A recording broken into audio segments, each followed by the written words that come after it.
দেখছেন সবার খবর, সবার নজর, বার্তা এক নজর। শ্যামাপ্রসাদ মুখার্জির স্মরণে অভিযান রাষ্ট্রকল্যাণ SBA-RK এর উদ্যোগে ডায়মন্ড হারবারে জেলার অন্তর্গত মহেশতলা বিধানসভা ব্যানার্জিহাট 23 নম্বর ওয়ার্ডের উৎপল দত্ত মঞ্চে এই স্থানীয় বাসিন্দাদের এবং সমস্ত কর্মীবৃন্দদের নিয়ে এক বিশাল সংবর্ধনা অনুষ্ঠিত হলো। শ্যামাপ্রসাদ মুখার্জির স্মরণে এক সুবিশাল অনুষ্ঠান হয়ে গেল। উক্ত অনুষ্ঠানে উপস্থিত ছিলেন সাতগাছিয়ার বিধায়ক অগ্নিশ্বর নস্কর, ডায়মন্ড হারবারের ভারতীয় জনতা পার্টির প্রার্থী দীপক হালদার এবং দীর্ঘদিনের কর্মী ভারতীয় জনতা পার্টির প্রার্থী নিশীথ মণ্ডল এবং মৃণাল বিশ্বাস ও অমর দাস ভারতীয় জনতা পার্টির কর্মীদের ও সমর্থকদের কানায় কানায় পরিপূর্ণ প্রেক্ষাগৃহে হৃদয় স্পর্শ ভরিয়ে দিল। অরুণদত্ত, মহেশতলা, বার্তা এক নজর। আজ 125 বছরে আমাদের সবচেয়ে বড় প্রাপ্তি এই পশ্চিম বাংলায় প্রথম শ্যামাপ্রসাদের স্বপ্নের সরকার আমরা প্রতিষ্ঠা করতে পেরেছি। এক বড় প্রাপ্তি আমাদের জীবনে, এ প্রাপ্তি ভোলার নয়।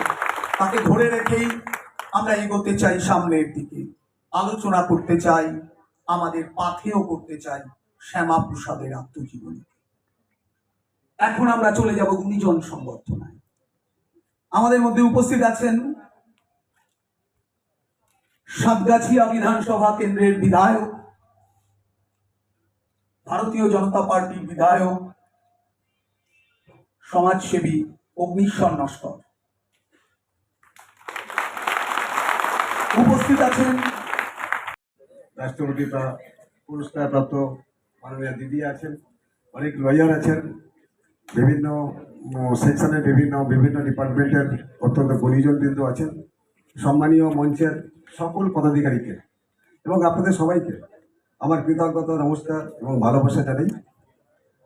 মহেশতলা বিধানসভার শ্যামাপ্রসাদ অনুশীলন কেন্দ্রের রাষ্ট্রীয় সেবক সম্মেলন আর অত্যন্ত সুন্দর একটি অনুষ্ঠান, যে অনুষ্ঠানের মধ্য দিয়ে আমরা সবাই আজকে একত্রিত হতে পেরেছি। আমি জানি 29 তারিখের আগে আমি তো আমার ডায়মন্ড হারবারে একটা পতাকা লাগাতে পারিনি। আমার কার্যকর্তারা যারা তার নিজের দেওয়ালে একটা ছবি আঁকতে গেছে, তার হাত ভেঙে দেওয়া হয়েছে, মারা হয়েছে।